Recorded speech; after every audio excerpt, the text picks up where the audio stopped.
Hello everyone, कैसे हैं आप सब लोग। तो शुरू करते हैं आज की video. So the first question we have is which blood component helps in clotting, RBC, WBC, platelets and plasma. तो इसमें हमारे पास करेक्ट आंसर आ जाएगा option number C, that is platelets. Platelets के पास जो है कंपोनेंट पाया जाता है जिसका नाम है थ्रोम्बोप्लास्टिन। जैसे ही कोई इंजरी होती है तो हमारे पास क्या होता है, थ्रोम्बोप्लास्टिन जो है वो रिलीज़ होता है। थ्रोम्बोप्लास्टिन जो है वो सभी प्लेटलेट्स को वहाँ पे इकट्ठा कर लेता है और जो प्लेटलेट्स हैं वो एक एंजाइम बनाती है, थ्रोम्बोकाइनेज। अब ये थ्रोम्बोकाइनेज क्या करता है, हमारे पास प्रोथ्रोम्बिन को थ्रोम्बिन में कन्वर्ट कर देता है और जो थ्रोम्बिन है हमारा वो फाइब्रिनोजन को कन्वर्ट कर देता है फाइब्रिन में, और हमारे पास क्या होता है, क्लॉट की फॉर्मेशन हो जाती है। तो इसीलिए जो हमारे पास जो एग्ज़ाम्पल है कि मतलब क्लॉटिंग कौन करता है, तो उसमें आपने याद रखना है कि ब्लड प्लेटलेट्स रिस्पॉन्सिबल हैं। और मेनली आपने ये याद रखना है कि प्लेटलेट्स में एक कंपोनेंट पाया जाता है जिसका नाम है थ्रोम्बोप्लास्टिन, और थ्रोम्बोप्लास्टिन जो है ये थ्रोम्बोकाइनेज नाम के एंजाइम से क्या करता है, हमारे पास जो है क्लॉटिंग में मदद करता है। सो ऑप्शन नंबर इसका हो जाएगा हमारे पास C. Question number 2 we have is which valve is present between left atrium and left ventricle. तो इसमें हमारे पास ऑप्शन दिए हुए हैं, tricuspid valve, bicuspid valve, semilunar valve और पल्मोनरी वॉल्व। तो सबसे पहले हम हार्ट की डायग्राम देख लेते हैं। तो हार्ट हमारे पास जो है, कितने चैम्बर्ड हार्ट है ह्यूमन का, 4 चैम्बर्ड हार्ट है। ये आ गया हमारे पास हार्ट। हार्ट जो हमारा थोड़ा सा लेफ्ट साइड में टिल्टेड होता है। अब ये जो हमारा हार्ट है इसके बीच में जो हमारे पास एक सेप्टा पाया जाता है, ये इंटरमिक्सिंग को प्रिवेंट करता है। जो हमारे पास जो इम्प्योर और प्योर ब्लड है, यानी डीऑक्सीजनेटेड और ऑक्सीजनेटेड ब्लड है, उसको मिक्सिंग्स को प्रिवेंट करता है। तो सबसे पहले जो है हमारे पास जो है वेना कावा जो है, सुपीरियर और इन्फीरियर वेना कावा जो है ब्लड लेके आती है राइट एट्रियम में। कहाँ पे लेके आती है, राइट एट्रियम में। अब हमारे पास जो ये राइट एट्रियम और राइट वेंट्रिकल है, इसमें एक वॉल्व पाया जाता है जिसका नाम है हमारे पास, इसका नाम है हमारे पास ट्राइकस्पिड वॉल्व। क्या नाम है इसका, हमारे पास ट्राइकस्पिड वॉल्व नाम है। अब ये सारा जो ब्लड है ये जाएगा राइट वेंट्रिकल, और राइट वेंट्रिकल से सारे ब्लड को जो है हमारे पास पल्मोनरी आर्टरी जो है वो कहाँ लेके जाती है, लंग्स में लेके जाती है। कहाँ लेके जाती है, लंग्स में। अब ये ब्लड जो है ये प्योर होके जो है हमारे पास जो है राइट हमारे लेफ़्ट एट्रियम से जो है एंटर करता है हार्ट में, लेफ़्ट एट्रियम में आ जाएगा। अब ये लेफ़्ट एट्रियम से कहाँ जाएगा, ये जाएगा लेफ़्ट वेंट्रिकल में, और लेफ़्ट एट्रियम और लेफ़्ट वेंट्रिकल के बीच में हमारे पास वॉल्व प्रेजेंट है जिसको हम बोलते हैं बाइकस्पिड वॉल्व। क्या बोल देंगे, बाइकस्पिड वॉल्व, बाइकस्पिड वॉल्व।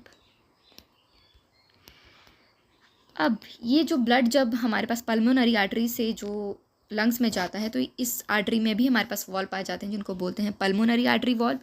और जब ये जो हमारे पास प्योर ब्लड है जो कि लेफ़्ट एट्रिया से लेफ़्ट वेंट्रिकल में रीच करता है, तो इसे एक जो हमारे पास जो है आर्टरी, जो कि सबसे बड़ी आर्टरी है अयोटा, वो क्या करती है, पूरे ब्लड में सप्लाई करती है, पूरी बॉडी में सप्लाई करती है। तो बॉडी में कौन लेके जाएगी, अयोटा।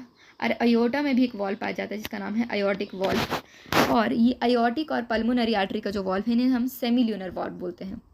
तो याद रखेंगे मेजरली हमारे पास क्या है, राइट एट्रियम और राइट वेंट्रिकल के बीच में जो वॉल्व है उसका नाम है ट्राइकस्पिड वॉल्व।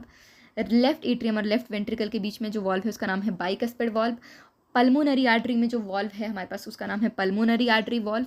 और जो अयोर्टा में वॉल्व है हमारे पास उसका नाम है अयोर्टिक वॉल्व। और अयोर्टिक वॉल्व और जो हमारे पास पल्मोनरी आर्टरी वॉल्व है, इन दोनों को हम सेमील्यूनर वॉल्व भी बोलते हैं। तो हमारे पास इस क्वेश्चन का आंसर क्या आ जाएगा, हमारे पास लेफ्ट एट्रियम और लेफ्ट वेंट्रिकल में जो हमारे पास वॉल्व प्रेजेंट होता है वो है bicuspid valve. Option number B is correct. Question number 3 we have is normal systolic by diastolic blood pressure in human is. तो इसका हमारे पास करेक्ट आंसर आ जाएगा, नॉर्मल ब्लड प्रेशर की बात पूछी गई है यहाँ पे हमारे पास 120/80 mmHg। Question number 4 we have is the pacemaker of human heart is.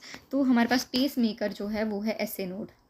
SA node ये कहाँ पाया जाता है, ये हमारे जो राइट एट्रियम है उसके टॉप राइट कॉर्नर पे पाया जाता है SA नोड। और ये क्या करता है, एक्शन पोटेंशियल जनरेट करता है। क्वेश्चन नंबर 5 भी have is which protein is responsible for oxygen transport in RBC। तो ऑक्सीजन हमारी जो RBCs में कौन सी हमारे पास पिगमेंट जो है वो लेके जाती है या प्रोटीन लेके जाती है, तो वो है हमारे पास haemoglobin. Option number C is correct.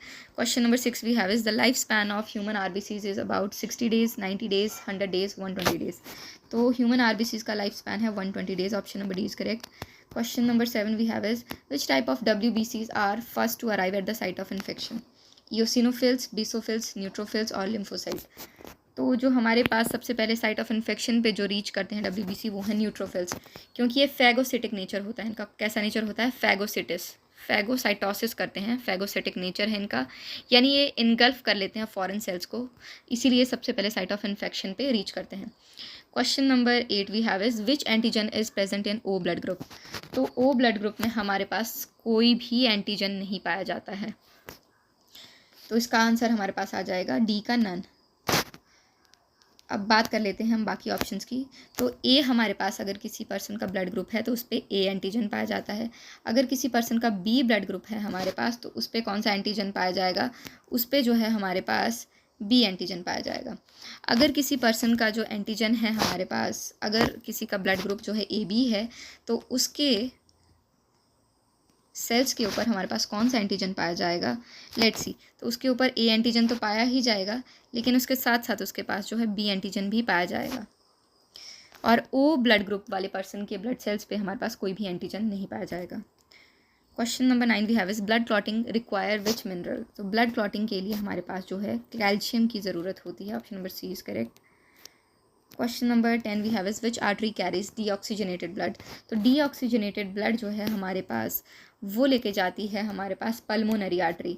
All arteries carry oxygenated blood सिवाय एक आर्टरी के जो है पल्मोनरी आर्टरी, जो क्या करती है, मैंने अभी आपको हार्ट की डायग्राम के थ्रू बताया कि पल्मोनरी आर्टरी जो है क्या करती है, राइट वेंट्रिकल से डीऑक्सीजनेटेड ब्लड जो है लंग्स के पास लेके जाती है और लंग्स में ब्लड की ऑक्सीजनेशन होती है।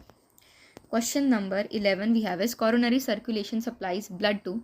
तो कोरोनरी सर्कुलेशन में हमारे पास ब्लड की सप्लाई कहाँ पे होती है? तो हमारे पास होती है हार्ट में। जो हार्ट ब्लड पंप कर रहा है उसका लगभग 10% जो है वो हार्ट को भी चाहिए होता है, तो वो कोरोनरी सर्कुलेशन के थ्रू जो है हार्ट तक जाता है। Question number 12 we have is which part of heart has the thickest muscular wall. इसका हमारे पास करेक्ट आंसर आ जाएगा लेफ्ट वेंट्रिकल। लेफ्ट वेंट्रिकल की सबसे थिकेस्ट वॉल क्यों होती है?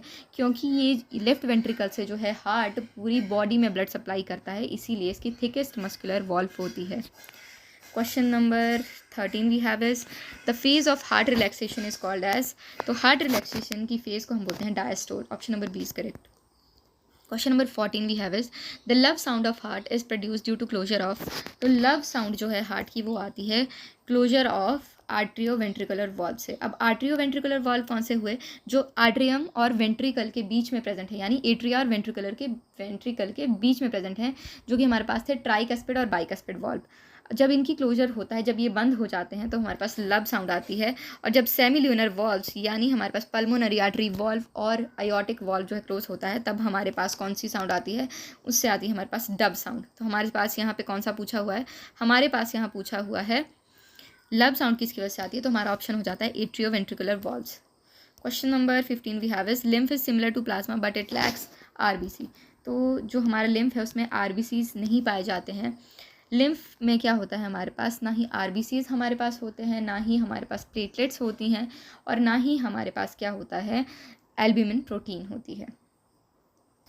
Question number 16 we have is which of the following is a granulocyte. तो ग्रैनुलोसाइट कौन सा है इसमें? तो यहाँ पे हमारे पास WBCs की बात की गई है। WBC हमारे पास दो टाइप के होते हैं, ग्रैनुलोसाइट और ए ग्रैनुलोसाइट। ग्रैनुलोसाइट हमारे पास 3 टाइप्स के आ जाएंगे, न्यूट्रोफिल्स, इओसिनोफिल्स और बेसोफिल्स। और ए ग्रैनुलोसाइट हमारे पास आ जाएंगे 2 टाइप के, मोनोसाइट और लिम्फोसाइट। तो यहाँ पे हमारे पास ग्रैनुलोसाइट पूछा गया है, तो हमारे पास ग्रैनुलोसाइट है C, eosinophil. Question number 17 we have is which blood group is universal donor. तो इसका आंसर हमारे को पता ही है, it is D, that is universal donor. और यूनिवर्सल रेसिपिएंट हमारे पास होता है AB। So that's all for today. I hope you found the video meaningful. Thank you and please subscribe to the channel.